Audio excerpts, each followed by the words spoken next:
مساء الخير. في هذه المحاضرة ما راح أقدم لك جواب جاهز لسؤال لماذا يوجد شيء بدل لا شيء، لكن راح أفكك السؤال نفسه وأبين لماذا كل الأجوبة المعتادة تفشل. لماذا كل الأجوبة المعتادة تفشل؟ والفشل هنا مو ضعف، هو نتيجة منطقية. أهم المحاور اللي راح أتناولها بهذه المحاضرة، اللي راح أناقشها في هذه المحاضرة: هل الوجود فعلا يحتاج تفسير، أم أن فكرة لابد من سبب مجرد عادة عقلية تعودنا عليها، يعني مو حقيقة كونية؟ أيضا سنناقش لماذا تفشل فكرة أو مبدأ العلة الكافية كلما حاولنا تطبيقها على الوجود نفسه. لماذا أقوى مبدأ ميتافيزيقي بدل ما ينطينا حل واضح يتحول إلى مأزق؟ هل فكرة الواجب الوجودي، واجب الوجود، تفسير، أم هو مجرد نقطة إيقاف لغوية؟ وأنا أتكلم عن المصطلح من الجانب اللغوي، يعني كونه مفهوم لغوي فقط غير مستند للواقع المدرك. هذا المفهوم أو المصطلح الواجب الوجودي هل أعطى تفسير، أم فقط صار هذا المصطلح مانع من الاستمرار في طرح الأسئلة؟ حين نسأل لماذا يوجد شيء بدل لا شيء، هل هذا السؤال مشروع أصلا، أم إننا نسيء استعمال أداة الاستفهام لماذا، يعني نستعملها في خارج مجالها الطبيعي؟ هل قبول وجود بلا تفسير يقود إلى الفوضى، أم أنه موقف عقلاني ضمن حدود العقل بعد ما تنهار الأجوبة الأخرى السهلة؟ هذه المحاضرة ليست دعوة للإلحاد ولا دفاعا عن الإيمان، كلاهما مواقف خارج موضوع النقاش هنا. ما يهمنا هو الفحص العقلي الفلسفي فقط، يعني التعامل مع الأفكار بقدر ما تقدم من تبرير منطقي، مواجهة مباشرة مع افتراضات نادرا ما نجرؤ على مراجعتها بجدية. وإذا كنت متأكد من جوابك من البداية غالبا راح تنزعج. المطالب حساسة وتحتاج دقة، وأنصح بمشاهدة المحاضرة للنهاية حتى تتضح الصورة الكاملة. هذه المحاضرة تعتمد على عدة أعمال ومقالات وأبحاث لفلاسفة معاصرين يناقشون من زوايا عقلية واستدلالية، منها كتاب The Puzzle of Existence للفيلسوف تايرون جولدشميت، فيلسوف تحليلي معاصر وأستاذ جامعي مختص في الميتافيزيقا وفلسفة الدين. وأيضا مقالة للفيلسوفة شيفا كلاينشميت، أستاذة فلسفة متخصصة في الميتافيزيقا التحليلية، تعد من أبرز المناقشين في هذه المجالات، وغيرها من الأعمال والبحوث الفلسفية أقدمها لكم كخلاصة مركزة في هذه المحاضرة. جهز كوب شاي أو قهوة، وإذا تحب تدون ملاحظات جهز ورقة وقلم، لأن العرض راح يكون سلسلة أفكار، فكرة تقود إلى فكرة. لماذا يوجد شيء بدل لا شيء؟ خلينا ننتبه على نقطة مهمة. هذا مو سؤال واحد بسيط، هو عائلة أسئلة متداخلة، لكن هالمحاضرة راح نشتغل على النسخة الأعلى من السؤال، يعني مو لماذا هذا الكون بالذات، ولا لماذا هذا القانون دون غيره، راح نشتغل على لماذا يوجد أي شيء أصلا بدل لا شيء، يعني ناخذ من أعلى نقطة ممكنة حتى ما نضيع بالتفاصيل داخل العالم قبل ما نفحص أصل المطلب نفسه. لماذا يوجد شيء بدل لا شيء؟ هذا السؤال مزعج للعقل، لأنه يضغط مباشرة على الطريقة اللي يشتغل بها.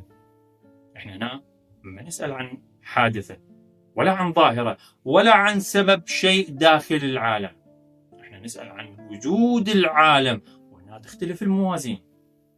العقل معتاد على نمط محدد من الأسئلة، شيء موجود مدرك نطلب له تفسير، لماذا صار؟ كيف صار؟ ما الذي سببه؟ هذا النمط نستخدمه يوميا، طبيعي جدا. يعني نشوف طفل يسأل، عالم يبحث، إنسان يربط الأحداث. المشكلة تبدأ لما ننقل هذا النمط نفسه إلى سؤال يكون من نوع آخر.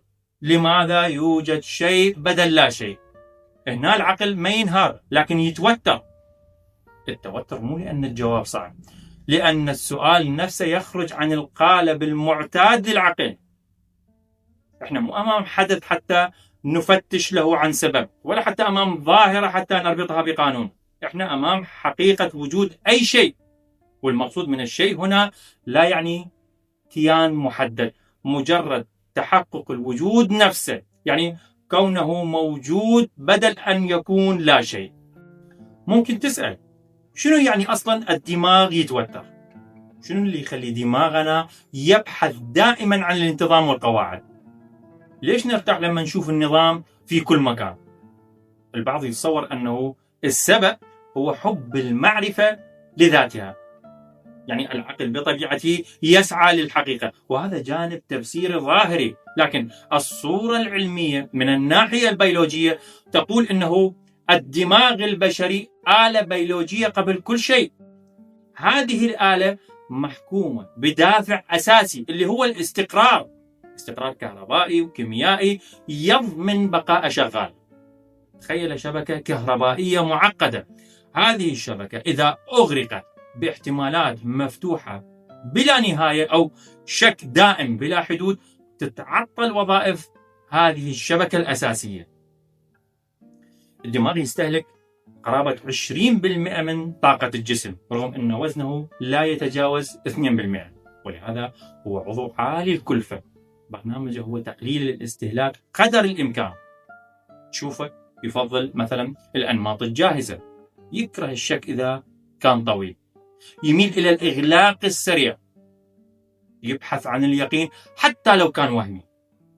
الاستمرار الطويل في التوتر المعرفي والشك المفتوح غالبا يرهق الجهاز العصبي، وبالتالي يؤثر فعليا على الجسد.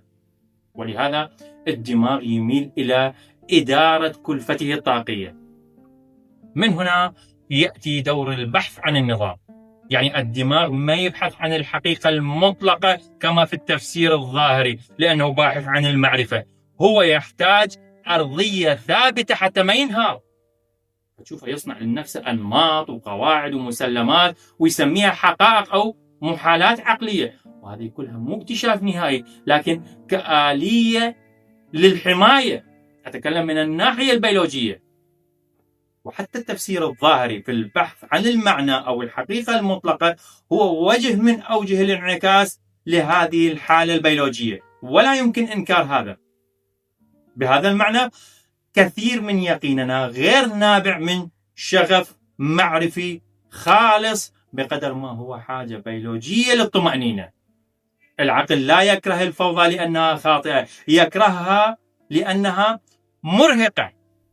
من يريد فتح هذا الملف مع المصادر يمكنه الرجوع لمحاضرة الدماغ الفيلسوف الموجودة في القناة. نكمل. الفكرة اللي تشعل السؤال هي التالي: منطقيا احنا ما يصير عندنا تناقض في تخيل إلا وجود، ماكو مشكلة في ذلك. ما عندنا ضرورة منطقية تقول العالم لابد أن يكون موجود، بالرغم من أن العالم موجود أصلا. هذا الفرق بين الإمكان المنطقي والواقع هو اللي يولد السؤال، مو لأن الوجود غامض، بل لأننا لا نرتاح لفكرة أنه ليس ضروري. ليس ضروري يعني عدم الوضوح، وبالتالي مزيدا من التوتر. يعني مثل ما قلنا في البداية، الدماغ يبتعد عن كل ما يوتره، أو على الأقل يبحث عن حل أو جواب يخفف أو يلغي أو يغض الطرف عن هذا التوتر. ركز وياي لأنه الدقة مطلوبة. احنا ما نسأل ليش هذا العالم موجود بهذا الشكل. هذا السؤال سهل لأن دماغنا معتاد على استقبال الإشارات من الخارج وإظهارها بهذه الصورة، يعني الصورة اللي نسقطها على الخارج. السؤال التوتري هو التالي: لماذا هناك وجود أصلا؟ ليش مو عدم كامل؟ لكن حتى هنا ومع هذا السؤال يطلع عندنا التباس. شنو هو اللا شيء؟ شنو هو اللا شيء؟ البعض يتخيله كفراغ أو ظلام أو سكون، لكن هذا كله شيء مو لا شيء. الفراغ إلى خواص، إلى قوانين من الناحية الفيزيائية. حتى الفراغ المفهومي، الفراغ كمفهوم هو إطار، يعني طريقة تفكير، افتراض ذهني مسبق حتى نقدر نتكلم عن الشيء ونربطه ونفهمه. اللا شيء الحقيقي يعني لا قوانين، لا إمكانات، لا إطار، ولا حتى مساحة نقول عنها فاضية. وكل محاولة لتصور هذا اللا شيء تحول فورا إلى شيء. يعني احنا نسأل عن الفرق بين الشيء ولا شيء، بينما عقولنا ما تقدر تمسك اللا شيء بدون ما تلونه بشيئية. فالسؤال من بدايته محاط بتوتر لغوي وتخيلي. ده تلاحظ كيف السؤال مربك للعقل ويعبث بالاتزان الدماغي. نترك هذا السؤال ونأتي إلى الإزعاج التوتري الحقيقي، مو التخيلي. الإزعاج الحقيقي المنطقي. الإزعاج هو هذا: إذا كان من الممكن أن لا يكون هناك شيء، إذا كان من الممكن أن لا يكون هناك شيء، ليش صار العكس؟ ليش الوجود موجود بدل العدم؟ هنا بدون ما ننتبه نتصرف وكأن الوجود نتيجة، وكأن العدم كان الحالة الطبيعية والوجود استثناء يحتاج تبرير. هذا افتراض خطير، لأنه يدخلنا مباشرة في منطق التفسير، كأن الوجود حدث لا بد له من سبب. من الناحية العقلية أتكلم، يعني الصياغة المنطقية الاستدلالية. هذا الافتراض ما اجى من برهان، ما عندنا مقدمة أولى ومقدمة ثانية ونتيجة. هذا الافتراض اجى من اعتياد. العقل معتاد على أنه كل ما يواجهه لابد له من تفسير، ما يتحمل أن يقال هكذا وانتهى، لأنه يبحث عن الاتزان بعيدا عن التوتر. إذا شيء موجود يسأل عنه لماذا. هذا ما يعتبر موقف فلسفي واعي، هذا أسلوب اشتغال يومي، ومع الوقت يتحول إلى أداة، يعني أداة حق، يتحول إلى أداة حق، كأن العقل يقول من حقي أن أعرف لماذا. من هنا يولد الإحساس بأن الوجود مدين بتفسير، مو لأننا أثبتنا هذا، لأننا معتادين عليه.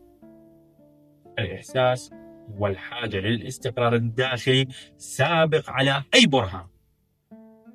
ندخل سؤال الوجود ونحن محملين بتوقع غير معلن، بتوقع مخفي في داخلنا. لابد أن يكون هناك جواب، وإذا ماكو جواب فهناك خطأ. هنا لازم نوقف ونحلل أكثر من عدة جوانب حتى نعطي للموضوع حقه، وإن كان فيه بعض الإعادة. هذا التوقع الغير معلن لابد أن يكون هناك جواب، وإذا ماكو جواب هناك خطأ. هذا التوقع من أين أتى؟ ليش نفترض أن كل ما هو موجود لابد أن يبرر نفسه؟ لابد من التبرير حتى يثبت العكس. اللي يصير غالبا أننا نخلط بين عدم الفهم وعدم الارتياح. مو كل ضيق سببه جهل معرفي، أحيانا الضيق سببه غياب، أحيانا الضيق سببه غياب الإغلاق. مو مهم شنو الجواب، المهم يكون هناك جواب. هذا فرق نفسي مو فلسفي. هنا نلمس لب المشكلة. سؤال الوجود ليس فقط سؤال عن الواقع، هو سؤال عن قدرة العقل على تحمل الموقف، تحمل موقف التوقف. قدرة العقل على تحمل التوقف. إلى أي حد يقبل العقل أن سلسلة لماذا المستمرة ممكن أن تنتهي بدون مفتاح أخير، بدون جواب أخير. العقل بطبيعته ما يحب السلاسل المفتوحة، يحب التبرير اللي ينتهي، يحب الإغلاق. مو لأن الإغلاق دائما صحيح، لأن الإغلاق مريح. احنا غالبا نخلط بين الحاجة للفهم والحاجة للطمأنينة. من هنا نفهم لماذا هذا السؤال لا يتركنا بحالنا. مو لأنه أعمق من كل الأسئلة، لأنه يهز افتراض خفي في داخلنا. وانتبه لكلمة الافتراض لأنه راح نحتاجها. هذا الافتراض هو التفسير واجب في كل شيء، حتى نبعد التوتر. مثل ما قلنا، التفسير واجب في كل شيء، والوجود لا يجوز أن يكون هكذا فقط. الآن نركز على نقطة مهمة. هل هذا الافتراض اللي تكلمنا عنه الآن مبرر؟ هل هذا الافتراض مبرر؟ يعني هل هو حقيقة تنعكس عن العالم؟ لو كان مجرد عادة عقلية نجحت داخل هذا العالم، هل يحق لنا أن نعمم هذه العادة على الوجود كله؟ هل يحق لنا أن نعمم هذا الافتراض أو هذه العادة على الوجود كله؟ احنا قلنا العقل لم يولد وهو يطالب، العقل لم يولد وهو يطالب بتفسير لكل شيء. من الطفولة مع بدء الاحتكاك بالعالم، مع كثرة الأسئلة عند الطفل، يعني ليش هذا وليش ذاك، يتعلم الطفل أنه الأشياء ما تصير عبث. يكبر يشوف علاقات وترابط وانتظام، يدخل للجانب العلمي يتأكد أكثر. كلما ربطنا ظاهرة بغيرها كلما قل الغموض، وبالتالي ازداد إحساس السيطرة. بهذا التراكم التفسير يتجاوز كونه أداة ويصير معيار. المفهوم أفضل من غير المفهوم، المفسر أأمن من غير المفسر. وبدون ما ننتبه يتحول أحب أن أفهم، يتحول أحب أن أفهم إلى لا يجوز أن لا أفهم. خطورة هذا التحول أنه تحول صامت، يعني غير معلن وغير مبرهن، من أحب أن أفهم إلى لا يجوز أن لا أفهم. هذا تحول صامت غير مبرهن، لكنه يشتغل في الخلفية كأرضية نمشي عليها من غير ما نسأل من بناها. داخل العالم هذا الأسلوب ينجح. نسأل لماذا سقطت التفاحة؟ نلقى جواب. ليش انتشر المرض؟ نلقى سلسلة أسباب. ليش تعطل الجهاز؟ نلقى خلل. هذا النجاح المتكرر يغري العقل بالتعميم، وهنا تقع القفزة. مو قفزة في طرح السؤال، قفزة في تعميم المنهج. نأخذ أداة صممت للتعامل مع أحداث داخل العالم ونستخدمها للتعامل مع وجود العالم نفسه. نعامل الوجود كأنه حادثة أو ظاهرة، كأنه نتيجة، من غير ما نقف ونسأل هل هذا القياس مشروع؟ داخل العالم التفسير يعني ربط شيء بشيء آخر ضمن إطار أوسع يحتوي الاثنين. هذا هو التفسير داخل العالم، ربط شيء بشيء آخر ضمن إطار أوسع يحتوي الاثنين. لكن لما نسأل عن الوجود ككل، شنو الإطار الأوسع اللي نربط به؟ شنو الشيء اللي يحتوي الوجود حتى يكون سببا له؟ احنا غالبا ما ننتبه لهذا السؤال إلا بعد أن نبدأ نبحث عن سبب الوجود. لاحقا نكتشف أنه أي سبب نفترضه هو نفسه جزء من الوجود، فنرجع ونسأل لماذا هذا السبب موجود، وهكذا تستمر السلسلة. قبل أن نصل إلى سلسلة الأسئلة الغير منتهية، احنا قلنا في مرحلة ذهنية مسبقة، يعني مرحلة الإحساس أن الوجود يحتاج تفسير. هذا الإحساس ناتج من عادة مو برهان، عادة أن كل ما نواجهه في تجربتنا اليومية له قصة سببية أو تفسيرية، ومع الوقت يصير غياب التفسير شيء غير مقبول، مو لأنه مستحيل، لأنه غير مألوف. يصير غياب التفسير غير مقبول لأنه غير مألوف. هكذا يحمل هذا التوقع الغير مفحوص ويحشر في الفلسفة والاستدلال. كل ما هو موجود يجب أن يكون له تفسير بنفس الطريقة اللي نفسر بها الأشياء داخل العالم. هنا تبدأ مشكلة سؤال الوجود، لأنه مبني على افتراض غير ممتحن. هذا الافتراض لما يتحول إلى مبدأ يصير معياري مو وصفي. يعني ما يقول نحن غالبا نجد تفسير، يقول يجب أن يكون هناك تفسير. وهنا نقع في مغالطة، نحول نجاح عملي داخل العالم بالرغم من أنه استقرائي إلى قانون كوني، نحول عادة عقلية إلى ضرورة وجودية. بس نرجع للسؤال اللي سألناه سابقا ونشوفه شلون صار واضح. هل من حقنا أن نحاكم الوجود كله بنفس النوع من التبرير اللي نحاكم به ظواهر داخل عالمنا؟ هل من حقنا ذلك أم أنه إساءة لاستعمال لأداة ناجحة في خارج مجالها؟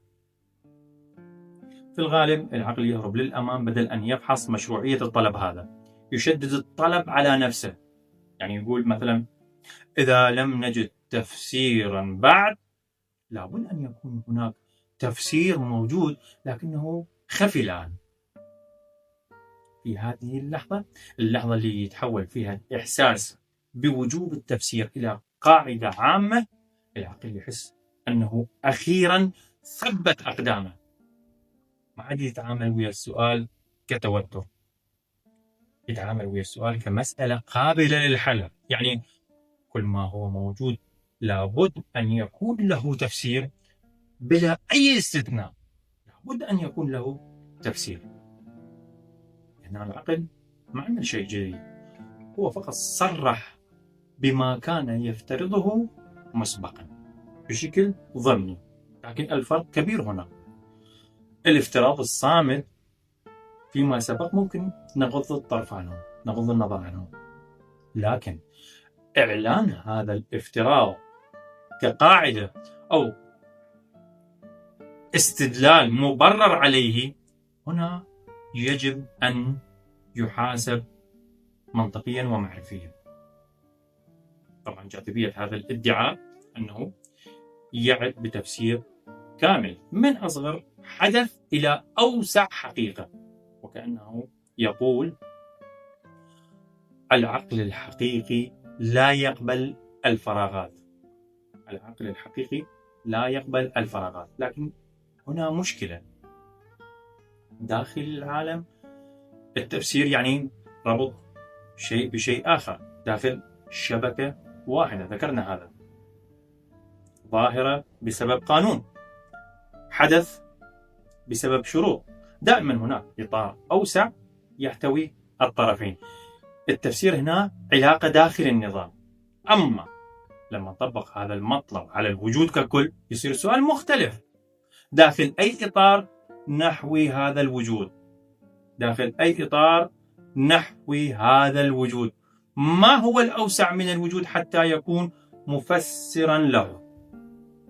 غالبا يكون الجواب التفسير خارج الوجود، لكن هذه العبارة تخلق ارتباك، لأن خارج الوجود تعبير غير مستقر. إذا كان التفسير موجود فهو داخل الوجود، وإذا لم يكن موجود فكيف يفسر؟ بدل مواجهة هذا الإرباك العقل يغير زاوية النظر، يقول التفسير مو بالضرورة سبب زمني، هو علة أعمق أو أساس أو ضرورة. تتغير الكلمات لكن المطلب يبقى، لا توقف بلا تفسير، لا توقف بلا تفسير. بهذا التعديل الادعاء أو القاعدة تظل قائمة كما هي، حتى لو لم نعرف تفسير نفترض وجوده، حتى لو ما نقدر نحدده نصر أنه موجود في مكان ما. نعم، هذه القاعدة في هذه المرحلة تحولت من أداة بحث إلى التزام ميتافيزيقي. من غير المقبول عقلا أن توجد حقيقة بلا تفسير، حتى لو كان هذا التفسير غير قابل للوصول إليه. لاحظ التحول. السؤال ما عاد عن المعرفة، صار عن مشروعية المعرفة. يعني مثلا، أو مو هل نعرف التفسير، صار السؤال كالتالي: هل يجوز أن لا يكون هناك تفسير أصلا؟ القاعدة تحولت من أداة لفهم الواقع إلى قيد على الواقع، تفرض على الوجود كيف يجب أن يكون، بدل ما تحاول وصف كيف هذا الوجود، كيف هو هذا الوجود. من أين جاء هذا الحق بالفرض الوجوبي يجب أن يكون؟ العقل لم يثبت أنه اكتشف قانون عن الوجود، هو فقط عامل بطريقته الخاصة، عامل الوجود بطريقته الخاصة في الفهم، كأنها هذه الطريقة قانون. لا يوجد برهان. قوة هذه القاعدة في أثرها النفسي. نحس أن التخلي عنها يعني فوضى. نحس أن قبول حقيقة بلا تفسير يعني انهيار العقل. لكن هذا الإحساس نفسه يحتاج فحص. يعني هذا الادعاء أو القاعدة لما ندقق بها نشوفها ما تلغي التوقف، فقط تؤجل التوقف. إذا قلنا أن كل شيء له تفسير، فهذا التفسير نفسه إما يحتاج تفسير أو لا. إذا احتاج دخلنا في تسلسل بلا نهاية، وإذا لم يحتاج قبلنا استثناء. وهذا الاستثناء هو بالضبط ما كنا نرفضه من البداية. النتيجة واحدة: في مكان ما الطلب يتوقف. الفرق فقط في الصراحة، إما نعترف بالتوقف أو نخفيه خلف كلمات مثل الضرورة أو أساس أو علة كافية أو سبب لا يحتاج تفسير. ولنفترض أنه هذا التوقف لا مفر منه. لماذا الإصرار أن يكون التوقف في نهاية بعيدة؟ لماذا نعامل التوقف القريب كفشل بينما نعامل التوقف البعيد كحل؟ هذا يكشف أنه القاعدة لا تحل مشكلة، فقط تعيد صياغتها بطريقة أكثر راحة نفسية، تعطي إحساس أننا لم نستسلم، بينما كل حل نهائي هو شكل من أشكال التوقف. عند هذه النقطة يظهر اعتراض. إذا قبلنا أنه هناك حقيقة بلا تفسير، فإحنا هنا نقوض العقل نفسه، نفتح الباب لأي شيء، يعني نفقد الثقة في التفكير. هذا الافتراض ينقل النقاش من الوجود إلى العقل، كأنه يقول هذا المبدأ أو الادعاء أو القاعدة ليس خيارا، هو الشرط العقلانية. لكن هل هذا الوصف دقيق فعلا؟ هل العقل في ممارساته الفعلية يرفض دائما أي نقص في التفسير، أم أنه يتعامل مع الأمر بمرونة أكبر؟ هذا السؤال يحسم بمراقبة كيف يعمل العقل فعليا. يعني كيف يقارن بين النظريات، متى يقبل النقص في التفسير ومتى يرفضه. يعني نترك الحديث عن القواعد المثالية وننزل إلى أرض الواقع المعرفي، إلى كيف يفكر العقل في الممارسة ويدقق، مو أنه كيف يجب أن يفكر. العقل في ممارساته الفعلية لا يتعامل مع التفسير كقانون مطلق، هو يوازن ما يفرض. العقل يوازن ما يفرض. احنا ما نرفض فكرة فقط لأنه فيها نقطة غير مفسرة، نرفضها إذا كانت كلفتها المعرفية أعلى أو تناقضاتها أكبر. مثلا حين نواجه نظريتين، واحدة تفسر أكثر لكنها مثقلة بالتزامات أو اضطراب، وأخرى تفسر أقل لكنها متماسكة نظرية متماسكة، غالبا نختار الثانية المتماسكة. إذن نحن لا نطلب تفسيرا بأي ثمن، نرجح التفسيرات الأقل كلفة والأكثر اتساقا. وهذا قريب من مبدأ الاقتصاد المعرفي، لكنه أوسع من مجرد تقليل الفرضيات. نأخذ مثال آخر للتوضيح. سيارة لا تعمل، تحاول تشغل السيارة ما تشتغل، السيارة لا تشتغل.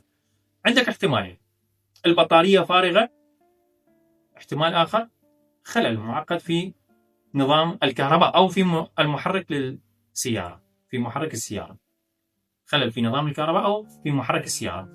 الاحتمال الثاني ممكن يعطي أو يفسر كل شيء بدقة إذا أردنا التفصيل لتحديد العطل بالضبط.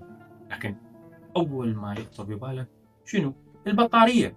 ليش؟ لأن العقل يبدأ بالأقل افتراضا، حتى لو هذا التفسير ما يشرح كل التفاصيل. يعني العقل ما يقول لك إما تفسير كامل 100% أو لا شيء، يقول ما هو الاحتمال الأقل كلفة والأكثر معقولية.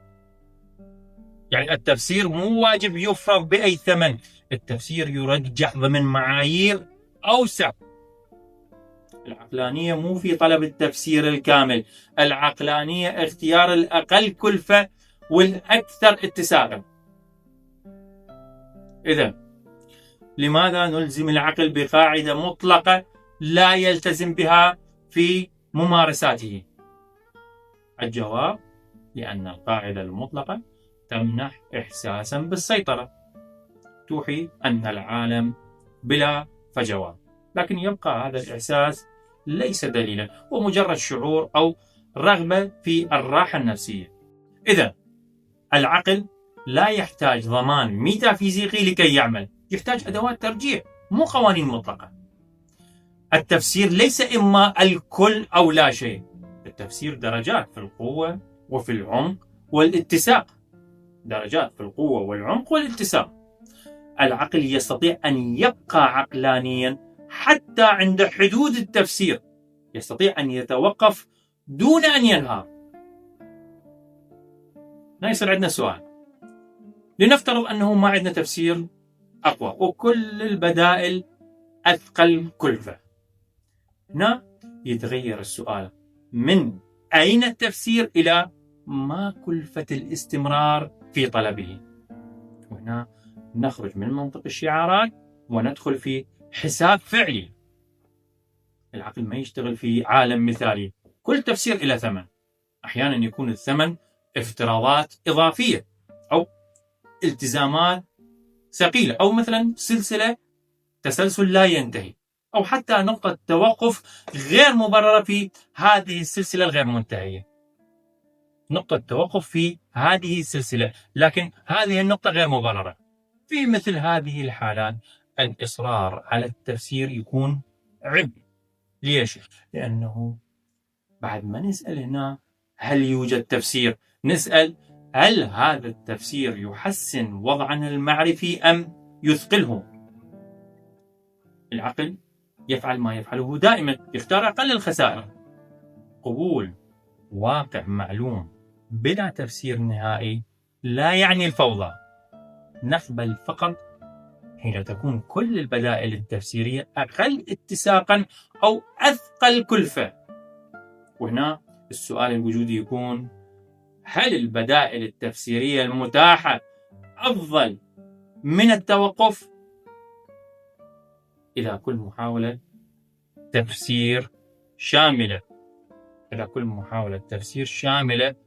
تقود إلى تسلسل بلا نهاية أو إلى توقف غير مبرر في هذا التسلسل، إلى افتراض أثقل من المشكلة. التوقف هنا هو احترام لحدود العقل. ممكن يقال: إذا قبلت واقع معلوم بلا تفسير نهائي، ليش تمتنع أن تقبل أي شيء بلا تفسير وفي أي مكان؟ الجواب بسيط، وهو قلناه سابقا: الترجيح.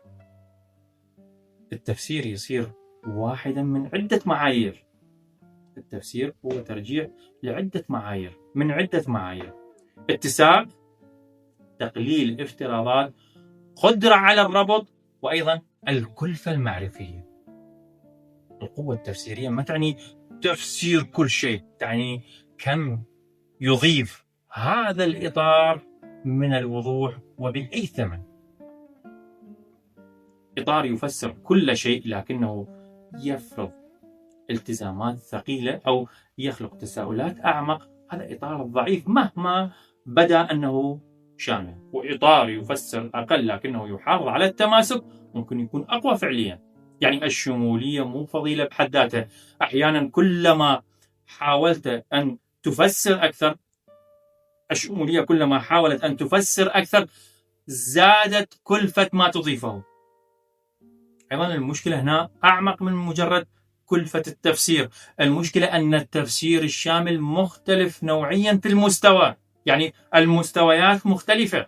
لما نفسر شيء داخل العالم نتحرك داخل إطار جاهز، قوانين وعلاقات تكون في شبكة مفاهيم متفق عليها. التفسير يعني ربط عقدة بعقدة داخل نفس الشبكة، حتى لو نجهل التفاصيل نعرف نوع العلاقة اللي نبحث عنها. لكن لما نسأل عن تفسير العالم ككل، احنا ما نطلب عقدة إضافية داخل الشبكة، نطلب تفسير الشبكة نفسها. وحتى من الناحية العقلية ممكن أصلا ماكو شيء واحد اسمه حقيقة الوجود كله حتى نطلب تفسيره.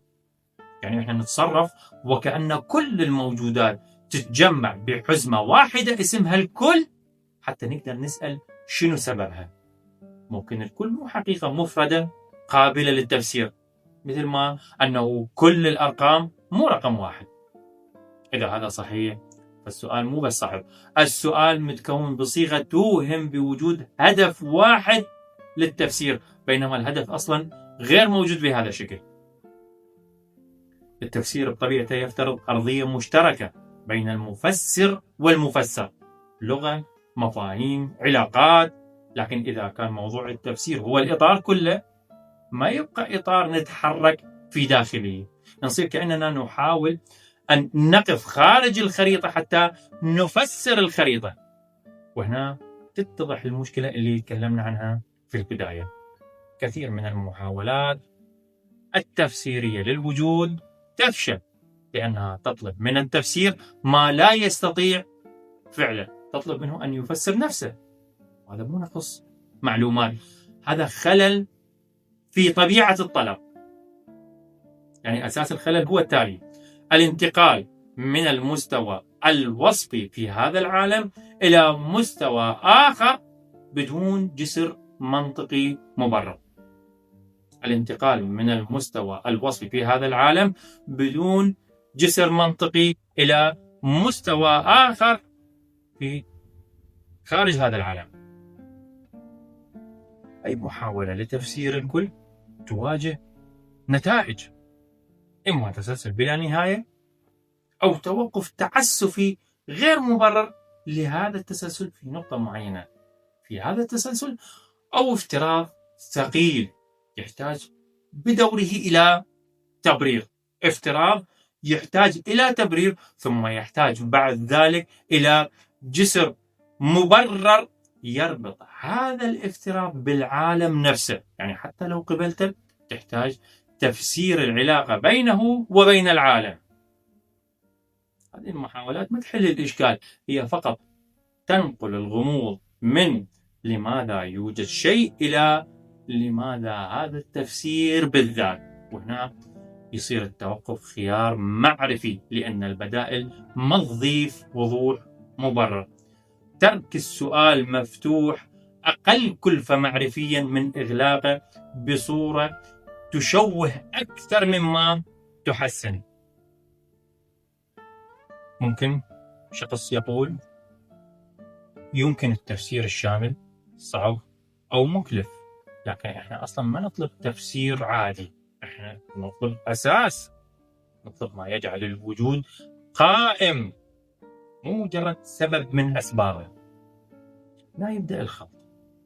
أغلب النقاشات تستخدم كلمة واحدة لطلبين مختلفين، مرة نسأل عن تفسير ومرة نسأل عن تعليل، ونخلط الاثنين وكأنهما شيء واحد.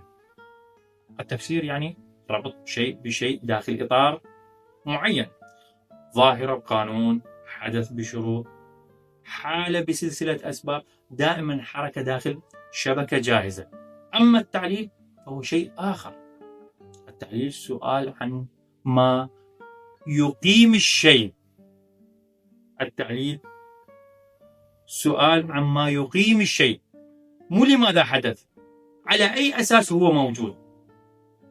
هنا المفارقة. التعليل أيضا يفترض علاقة اعتماد، شيء قائم لأنه متأسس على غيره، وهنا يرجع نفس الإشكال. إذا كان العالم قائما على أساس، فهذا الأساس إما داخل الوجود أو خارج الوجود. إذا كان داخل الوجود ما حلينا شيء. إذا قيل أنه خارج الوجود فنحن نستخدم لفظا بلا إطار واضح. وبالمناسبة أكو نقاش مشهور يسمى إمكان العدم، فكرة أنك تقدر تتخيل حذف الموجودات وحدة، حذف الموجودات واحدة بعد واحدة إلى أن تصل إلى لا شيء. تحذف الموجودات واحدة إلى أن تصل لا شيء، إلى اللا شيء. بعض الفلاسفة يعتقد هذا يثبت أن العدم ممكن. البعض يرفض هذا، لأن حذف كل شيء يفترض بقاء إطار. ذكرت هنا بس حتى تعرف أنه حتى إمكان العدم مو ملف محسوم، ومجرد ذكره يبين لماذا السؤال صعب من جذوره. بهذا الشكل كثير من الحلول ما تعمل أكثر من أنه تغير المصطلحات فقط. نقول هذا ليس سبب، هذا أساس، لكن ما نوضح شنو يعني أساس، ما نوضح شنو يعني أساس، خصوصا من يكون الموضوع أو السؤال هو الإطار كله. المشكلة مو أن التفسير قد ضاق فانتقلنا إلى التعليل، المشكلة أنه الطلب نفسه لم يتم فحصه. من البداية افترضنا أن الوجود كأنه مدين بشيء، لكن هذا الافتراض نفسه يحتاج لتبرير. مو كل إحساس بالحاجة إلى أساس يعني أن هناك أساس من النوع اللي نطلبه. هنا نكون وصلنا إلى الفكرة اللي عادة تظهر كمخرج أخير، الضرورة، يعني الوجود واجب ولا يمكن أن لا يكون. لكن حتى كلمة ضرورة هنا لابد أن تفصل. أكو ضرورة منطقية مثل 2 زائد 2 يساوي 4. أكو ضرورة قانون، يعني ضرورة طبيعية قانونية، يعني إذا القوانين هكذا النتيجة لابد أن تكون هكذا. وأكو من يقفز مباشرة لضرورة ميتافيزيقية، لا يمكن إلا أن يوجد شيء. هذه ضرورة ميتافيزيقية. قبل لا نعتبرها زر إيقاف لازم نسأل أي ضرورة تقصد؟ لأن تغيير نوع الضرورة يغير معنى الادعاء كله. هذا الحل، الوجود الواجب، يقدم للعقل اللي يريده من البداية نقطة توقف نهائية. والتوقف بحد ذاته ممكن، لكن المشكلة هل هو التوقف مبرر لو مجرد زر إيقاف؟ الضرورة غالبا ما تشتغل كجواب بقدر ما هي تغيير للموقف. بدل ما تجاوب لماذا يوجد شيء تقول لا تسأل أصلا لأنه ضروري. يعني أنت ما فسرت الوجود، أنت ألغيت مطلب التفسير. نعم، ممكن إلغاء السؤال يكون مشروع إذا كان السؤال خطأ من أساسه، لكن السؤال هنا هل الضرورة كشفت بنية جديدة أو هي مجرد كلمة تمنع استمرار السؤال؟ الفرق واضح من داخل العالم. لما نقول شيء ضروري نقدر نبين لماذا هو ضروري. مبرر منطقيا معرف، قانون، علاقة لزوم قابلة للفحص. أما لما نقول الوجود ككل ضروري، شنو اللي أضفته؟ معرفة جديدة لو فقط قرار؟ هنا نتوقف. إذا كان المعنى مجرد لا تسأل عن السبب، أو هنا يتوقف السؤال، هذه مو إجابة، هذا قرار. إذا من هنا نرجع إلى النقطة اللي تكلمنا عنها سابقا. كل حل نهائي يتضمن توقف. كل حل نهائي يتضمن توقف. الفرق مو بوجود التوقف، الفرق بصدق عرض هذا التوقف وكونه مبرر منطقيا أم لا. اللي دا يصير هو رفض مطلب التفسير، لكن بشكل يجعل التوقف وراء كلمة ثقيلة مثل ضرورة. يعني لا تقدم الضرورة كموقف صريح، كان يقال الوجود ليس من نوع الأشياء اللي يفسر. تقدم الضرورة كحل تفسيري، وهذا تضليل، لأن الضرورة ما تفسر. الضرورة تغير الموقف من السؤال بعدما يبدأ. ولهذا نسأل: هل نحتاج إغلاقا نهائيا بدون تبرير يقدم كنتيجة منطقية لو التعايش مع السؤال ضمن حدود منضبطة أقل كلفة وأكثر صدقا؟ بالرغم من أن الجاذبية للإغلاق أكثر راحة نفسية، لأن العقل مثل ما قلنا في البداية، العقل يحب الإغلاق.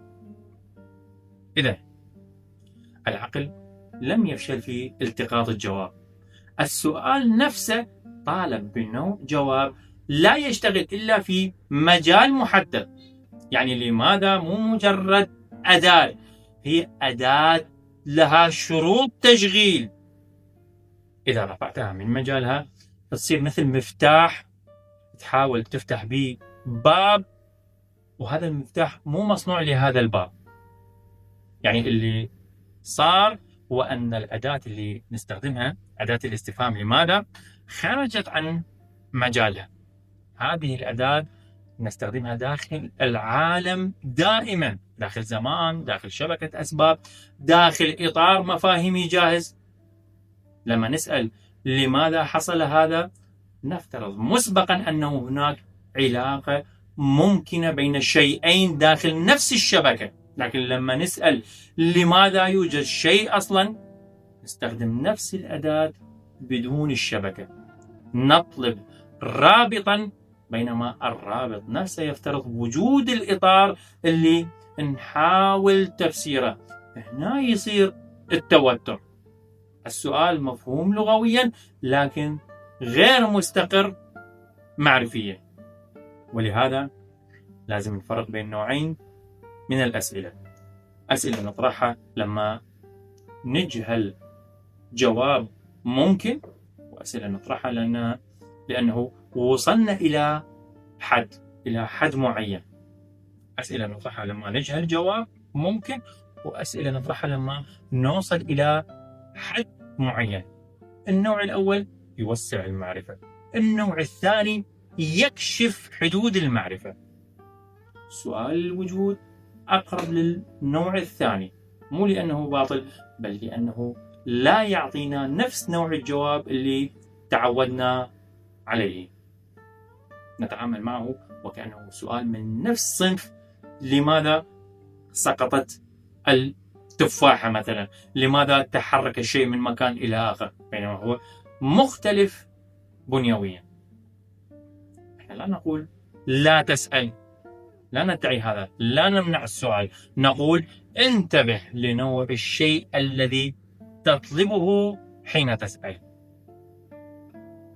إذا كان السؤال يطلب تفسيرا من نوع لا يمكن تقديمه بدون تشويه، فالإصرار عليه لا يزيد معرفة، يزيد التباس. وأنا أتكلم من ناحية منطقية.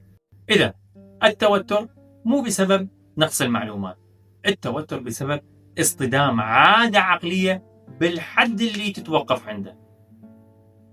بهذا الفهم احنا ما نلغي السؤال، لكن يتحول السؤال من طلب لجواب نهائي إلى أداة تكشف أين تتوقف آلياتنا المعتادة، آليات عقلنا المعتادة، وحدود هذا العقل.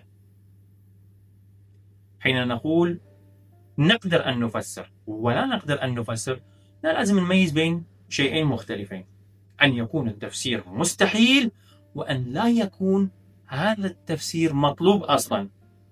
إذا قلت أن التفسير مستحيل فأنت ما زلت تفترض أن هناك جواب ونحن عاجزون عن اكتشافه، يعني بعدك أسير نفس التوقع القديم، لازم يوجد تفسير وإحنا قاصرين عن معرفته. أما إذا قلت أن التفسير غير مطلوب هنا، أنت تغير التوقع نفسه، تقول مو كل سؤال يفرض علينا التزاما تفسيريا من هذا النوع، وهذا فرق جوهري. قبول وجود بلا تفسير، بلا تفسير نهائي، هذا مو إعلان فشل ولا انسحاب ولا تسليم بالغموض، ولا تسليم بالغموض. هذا موقف ناتج عن تقييم البدائل. إذا كل محاولة تفسير شاملة تؤجل السؤال أو توقفه بشكل تعسفي أو تغير لغته، عدم الحاجة لنوع التفسير المطلوب يصبح الخيار الأقل كلفة، وهذا يحمينا من العدمية، لأننا لا نقول لا معنى لأي شيء، نقول فقط في هذا الموضوع بالذات مطلب التفسير تجاوز مجاله، وهنا حدود العقل. أيضا التوقف هنا مو نهاية التفكير أو التوقف عن البحث، التوقف ونهاية وهم أن كل سؤال يجاب بنفس الطريقة، وهذا خطأ. أين موقع العلم من كل هذا؟ هل العلم فشل؟ أم هذا السؤال أصلا مو من نوع الأسئلة العلمية؟ لا هذا ولا ذاك. العلم يشتغل داخل إطار مفترض، وجود عالم منتظم بقوانين قابلة للقياس. يسأل كيف يعمل هذا العالم، وما هي بنيته، وما هو تاريخه مثلا. يعني هناك فرق في المستويات، العلم في مستوى مختلف. العلم لا يدعي تبرير الوجود نفسه، يعني فرق بين مستوى العلم، المستوى العلمي، ومستوى الميتافيزيقي اللي هو خارج الوجود. هناك فرق بين المستويات، لا يوجد جسر يربط هذا المستوى بذاك المستوى وهو مبرر، أقصد جسر منطقي مبرر، لا يوجد مثل هكذا جسر. العلم لا يدعي تبرير الوجود نفسه، وهذا مو نقص، هو شرط إمكان. حتى أجرأ النظريات لما تتكلم عن بدايات قصوى تظل تعمل داخل إطار رياضي وقانوني، وهذا الإطار نفس الشيء مو لا شيء. الخلط هنا نفس الخلط السابق، نأخذ تفسيرا داخل إطار ونحسبه تفسيرا للإطار نفسه. إذا أخذنا مستوى العلم ونحاول نفسر بالمستوى الآخر خارج حدود عالمنا. السؤال عن الوجود مو ضد العلم ولا فوقه، ولا ينتظر تجربة مخبرية، ويظهر الحد النهائي لكل تفسير ممكن، يعني في مستوى آخر غير المستوى العملي أو العلمي. إذا السؤال اللي يقول لماذا يوجد شيء بدل لا شيء، هذا مو لغز ينتظر مفتاح سحري. هذا السؤال هو نقطة يكشف فيها حدود العقل. العقل المنضبط يلتزم بحدود لا يتجاوزها إلى جواب ثقيل بدون تبرير منطقي. لا يعلن العجز، العقل لا يعلن العجز ولا يتظاهر بإغلاق نهائي، يعرف متى يتواصل، يعرف متى يواصل ومتى يتوقف، وأيضا لماذا يتوقف. طابت أوقاتكم ودمتم بألف خير.